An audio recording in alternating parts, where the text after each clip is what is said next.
salutations to another episode of Den of Otaku, Den of Geek's official anime, Japanese pop culture discussion series where we're going to break down all of the latest developments in the industry. To begin with, Scavenger's Reign is not an anime. I would not tell you it's an anime, but so why is it on Den of Otaku? Why are we talking about it here? Well, I think Scavenger's Reign is really interesting because the thing that people are gravitating to the most on it is how this show takes nature and animals and insects and kind of combines them into this new symbiotic relationship that is familiar with how the real world works, but is also very different. And it's an interesting storytelling structure where Flora becomes Fauna, and you're kind of just seeing a world evolve as a stand-in for a narrative. And Scavenger's Reign, which is a show about a bunch of just astronauts trying to get back home to survive, to find their ship and find some normalcy again.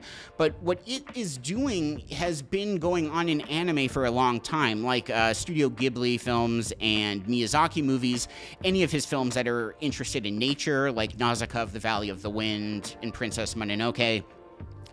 These are movies where we see new forms of nature and animals and insects that don't exist in our world, but are the creation of these worlds because of evolving with mankind. You know, mankind is tainting nature, they're making it more toxic, and you have animals and creatures that kind of evolve out of that and help fix the world. It's really cool to see that go on in Studio Ghibli movies. There's another series called Made in Abyss that kind of dresses itself up as this cute adventure show where adventurers go down this big abyss, and each level of this abyss is more cursed than the last. It really gets more mature the deeper this show goes on, and in that show you have characters who are losing their humanity as they get transformed into monsters and other abnormal creations, but they all help serve the world and show that you need the good and the bad to kind of make sense of all of this. Space Dandy is another show we've talked about before, but in that, there's characters just going to new planets, and each planet truly feels foreign in terms of its animals and nature and how these work together to kind of create something that we've never seen before. It's really beautiful in those shows, but there are also programs called Terra For Mars. Terra For Mars shows the more gross side of this kind of phenomenon.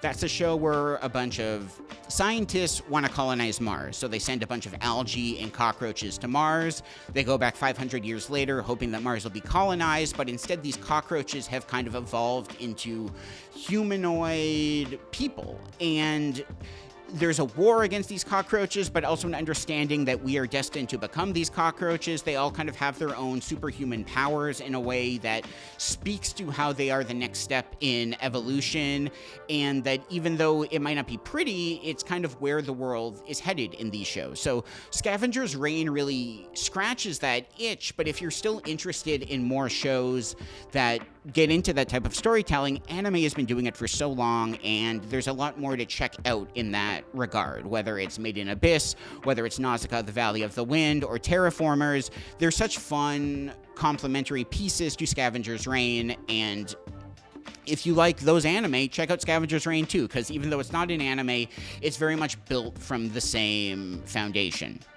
Now, another way that we'd like to look at blurred lines in this episode is a discussion of Attack on Titan. Attack on Titan is an anime you've probably heard about before. It's one of the biggest anime of the decade. In fact, I'd say it's one of the biggest anime of all time, and there's a lot of anime that hit the ground running and are really popular, but can't stick the landing, or they peter out over time, and Attack on Titan is such a exciting exception to that rule, that it begins as this kind of more intimate man against monster story, but it is one of my favorite examples of just long-form storytelling, foreshadowing, and how to expand a world in really unique and believable ways. There are so many twists in this show that happen at the exact right moments, and it seems like each twist should make the next one seem a little more generic, but that's never the case with Attack on Titan.